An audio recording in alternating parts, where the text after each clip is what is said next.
on the 6th of July, General UMkhwanazi made an allegation to the public that I was guilty for interfering on police operations and on protecting syndicates and all of those. But when he was confronted by one member of the ad hoc committee in the portfolio committee, he publicly said, I quote, "I wouldn't say corrupt per se." But on the 6th, he told the public that I'm corrupt. Public. That's why I was saying the other time, I'm like wearing his allegations and smelling his allegations. Then he tells the public that no, I wouldn't say corrupt per se, and so on. A police officer can't talk like that. A police officer must say, this person is corrupt, here is my evidence. He can't become a politician per se, although chair members, because of what has happened, we are now looking at the trust. You would have looked for the trust and for any other thing and put it on the table and then go to the TV rather than going to TV first.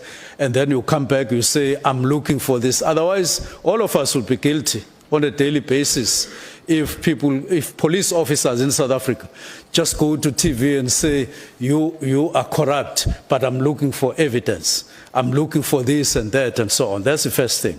Very, very worrying contrast if we could have high-ranking officers working like that in the Republic. But let me go for this.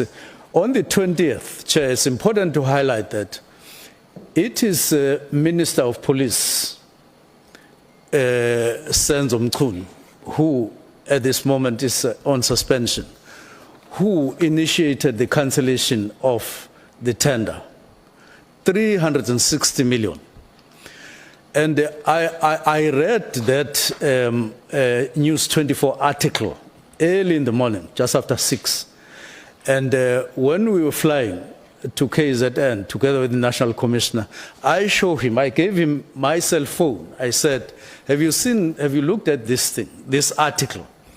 And he looked at it and he said, yes, I know about this. I did make an inquiry with supply chain about this, and they said, no, the tender had been done properly. That's what National Commissioner said. And he added by saying, if you want a briefing, I can organize a briefing for you. And I said, National Commissioner, I would want a briefing because if the portfolio committee asked me about this, I wouldn't be able to answer, even though it was awarded before I came. And that's how we landed at the process that was now reviewing this, which ended up with all of us agreeing that the tender was so flawed that it actually shouldn't have been awarded in the first place, and it led to its cancellation. So I want this ad hoc committee to know, and everybody to know that I initiated the cancellation. So I was very worried when National Commissioner made a joinder at Madlanga Commission saying he wonders whether I knew that the tender belonged to Matlala. The article I showed him on the cell phone was clearly written Matlala. He saw it. So I didn't know why he is now wondering that I possibly may not have seen.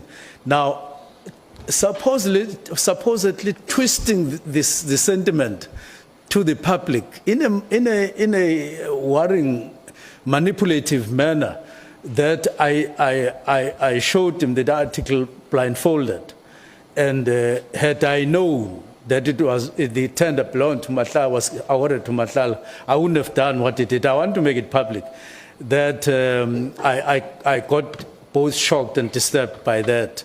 I have very good relations with the National Commissioner. He would have known me by then, and it shouldn't have surprised him. And even now, if I see the thing, I would still have said, cancel this tender. And that's why I engaged on the process and saw it to the end. I saw that the tender had been awarded to Matlala. I deliberately initiated this and followed up even in January, leading up to the cancellation. And I confirm that I stand by that initiative. Thank you very much.